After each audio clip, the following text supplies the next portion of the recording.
큰 사고가 터지면 제일 먼저 듣게 되는 말이 있죠. 바로 인간의 실수라는 말입니다. 하지만 재난관리론을 깊이 공부하는 우리에겐 그건 너무 단순한 답이에요.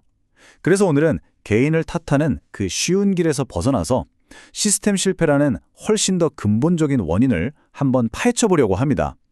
특히 박사과정 시험 준비하시는 분들이라면 오늘 다룰 개념들이 머릿속에 명확한 틀을 잡아줄 거라고 확신합니다. 바로 이 질문, 이게 오늘 우리가 풀어야 할 핵심 질문입니다. 생각해보세요. 우리는 정말 그 어느 때보다 훨씬 정교하고 자동화된 시스템 속에서 살고 있잖아요. 그런데 왜 체르노빌이나 스리마이섬 같은 그런 끔찍한 사고는 계속 일어나는 걸까요? 기술은 분명히 발전하는데 도대체 우리가 뭘 놓치고 있는 걸까요? 사고 원인을 찾다 보면 우린 본능적으로 누군가의 실수라는 답에 그냥 끌리게 돼 있어요. 이게 제일 쉽고 빠른 설명이거든요. 그런데 정말 그게 이야기의 끝일까요? 혹시 그 실수는 더 큰 문제, 더 깊은 병을 알리는 신호에 불과한 건 아닐까요? 이게 그냥 이론적인 얘기가 아닙니다. 여기 보세요. 스리마일 섬, 체르노빌. 이름만 들어도 끔찍한 재난들이죠.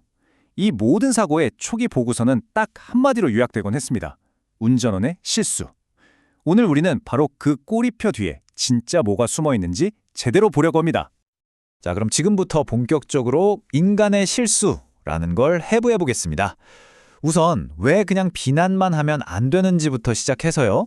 인간의 정신이 어떻게 세 가지 방식으로 작동하는지 나눠볼 거고요. 그 과정에서 어떤 종류의 오류들이 생기는지, 또 그런 오류들이 모여서 어떻게 시스템 전체를 무너뜨리는지, 그리고 마지막으로 그럼 우린 뭘 해야 하는지 이 순서대로 차근차근 짚어볼게요. 첫 번째 단계입니다. 실수라는 걸 어떻게 바라보느냐, 이 관점 자체가 모든 것의 시작이거든요. 여기에는 서로 완전히 다른 두 가지 접근법이 있는데 이 둘의 차이를 이해하는 게 정말 핵심입니다. 이 표를 보시면 차이가 확 들어오죠. 왼쪽의 개인 접근법은 늘 우리가 하던 방식이에요. 불완전한 행동, 부주의 같은 도덕적 문제, 그래서 결국 비난으로 이어지죠. 하지만 오른쪽의 시스템 접근법은 완전히 다릅니다. 개인이 일하는 조건에 주목하죠. 여기서 가장 중요한 생각의 전환은 바로 이겁니다. 오류를 원인으로 보는 게 아니라 시스템 문제의 결과이자 증상으로 본다는 것. 이게 바로 현대 재난관리론의 출발점입니다. 그럼 시스템을 이해한다는 게 뭘까요? 그건 시스템의 가장 중요한 부품인 사람을 제대로 이해하는 것부터 시작됩니다. 덴마크의 학자 라스무센이 만든 SRK 프레임워크는요, 인간의 정신이 어떻게 세 가지 다른 방식으로 작동하는지 보여주는 아주 중요한 모델이에요. 첫 번째는 숙련 기반 수행입니다. 말 그대로 몸에 그냥 착 붙은 행동이에요. 마치 자동 항법 장치가 켜진 것처럼 우리가 의식하지 않아도 저절로 아주 부드럽게 수행되는 상태를 말하는 거죠. 바로 이런 것들이요. 매일 출퇴근하는 길, 운전할 때 우리가 자 이제 좌회전해야지 하고 일일이 생각하지 않잖아요. 아침에 커피 내리는 순서 고민하는 사람도 없고요. 이런 행동들은 뇌 에너지를 거의 안 쓰고 자동으로 처리되는 겁니다. 자, 이제 두 번째 방식, 규칙 기반 수행입니다. 이건 뭐냐면 익숙한 문제 앞에서 우리 머릿속에 저장된 만약 A이면 B를 하라는 식의 IF된 규칙을 꺼내 쓰는 거예요. 예를 들어 만약 빨간 경고등이 켜지면 그러면 이 절차를 따른다. 같이 정해진 매뉴얼이나 절차를 따르는 모든 행동이 바로 여기에 속합니다. 마지막, 지식 기반 수행은 앞에 둘과는 차원이 좀 다릅니다. 이건 매뉴얼도 없고 정해진 규칙도 없는 완전히 새로운 상황에 딱 던져졌을 때 발휘되는 능력이에요. 내가 가진 모든 지식과 경험을 총동원해서 처음부터 문제를 분석하고 추론하면서 해결책을 찾아야 하는 정신적으로 가장 힘든 단계죠. 자, 이렇게 인간의 행동을 세 가지로 나눈 이유가 뭘까요? 바로 각 방식에서 나오는 오류의 종류가 근본적으로 다르기 때문입니다. 이제 이 세 가지 수행 수준에 각각 어떤 오류들이 짝지어지는지 슬립, 랩스, 그리고 미스테이크라는 좀 더 정밀한 어휘를 통해 한번 살펴보겠습니다. 이 표가 모든 걸 말해줍니다. 보세요. 숙련 기반 수준에서는 슬립이나 랩스 같은 실행에 오류가 생깁니다. 계획은 완벽했어요. 커피에 설탕을 넣어야지 라는 계획은 맞았는데 나도 모르게 소금통을 짚는 실행의 실패죠. 반면에 규칙 기반이나 지식 기반 수준에서는 미스테이크, 즉 계획 자체가 틀린 오류가 발생합니다. 애초에 저 밸브를 잠궈야 한다는 그 계획이 잘못된 거예요. 이 둘을 구분하는 게 정말 중요합니다. 이 표는 한 걸음 더 들어갑니다. 각 실패 모드를 더 자세하게 보여주죠. 예를 들어 스킬 베이스드를 보면 부주의나 중복 포착 슬립 같은 세부 유형이 보이죠. 반면 놀리지 베이스드 쪽에는 확증 편향처럼 훨씬 복잡한 인지적 실패가 있고요. 이렇게 오류의 원인을 정밀하게 분류해야만 제대로 된 대응책을 찾을 수 있는 겁니다. 지금까지는 개인 수준에서 어떤 오류들이 생기는지 봤어요. 근데 큰 재난은 한 사람의 실수만으로 일어나지는 않죠. 자, 이제 시야를 확 넓혀서 이런 개인의 오류들이 어떻게 조직의 방어 체계를 뚫고 대형 사고로 이어지는지 그 유명한 스미스 치지 모델을 통해 알아보겠습니다. 활동적 실패는 이름 그대로 사고의 맨 앞에서 일어나는 눈에 바로 보이는 행동이에요. 그 영향도 즉각적이죠.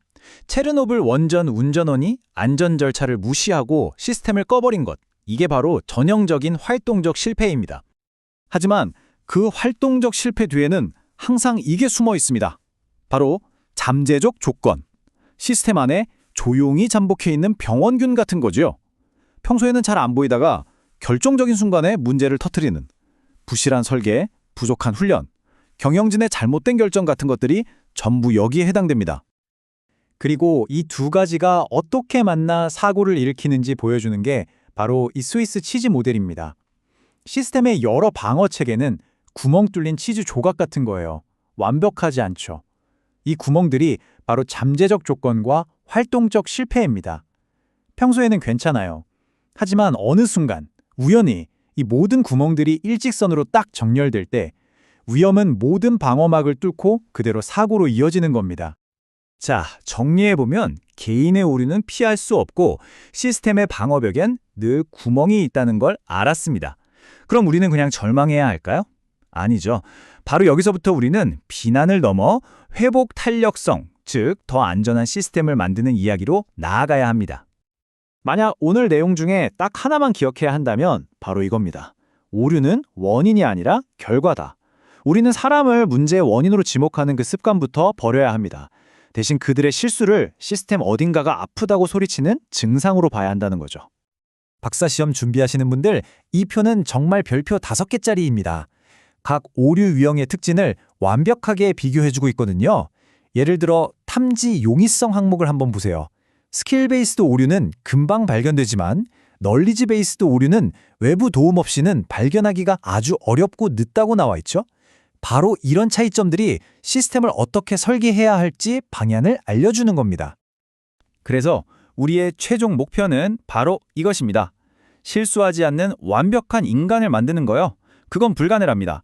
대신에 인간은 어차피 실수를 하니까 그 실수를 너그럽게 받아주고 그 영향이 재앙으로 커지지 않도록 막아주는 실수 용납적인 시스템, 회복 탄력적인 시스템을 설계하는 것, 그게 우리가 가야 할 길입니다. 그렇다면 이런 안전 문화를 가진 조직들은 어떤 특징을 보일까요? 여기 고신뢰 조직들의 특징이 나와 있습니다. 이들은 설마 하는 생각을 안 해요. 항상 최악의 실패를 생각합니다. 문제를 단순하게 보려고 하지 않고 복잡성을 그대로 인정하죠. 그리고 무엇보다 직급이 아니라 현장의 전문성을 존중합니다. 그래서 마지막으로 우리는 이 질문에 답해야 합니다. 다음 재난을 막기 위해 우리는 어디에 힘을 쏟아야 할까요? 완벽한 개인을 훈련시키는 데에 모든 걸 쏟아 부어야 할까요? 아니면 실수를 너그럽게 받아줄 수 있는 시스템을 만드는 데 투자해야 할까요? 오늘 우리가 함께 살펴본 모든 내용은 그 답이 명백히 후자에 있다는 걸 가리키고 있습니다.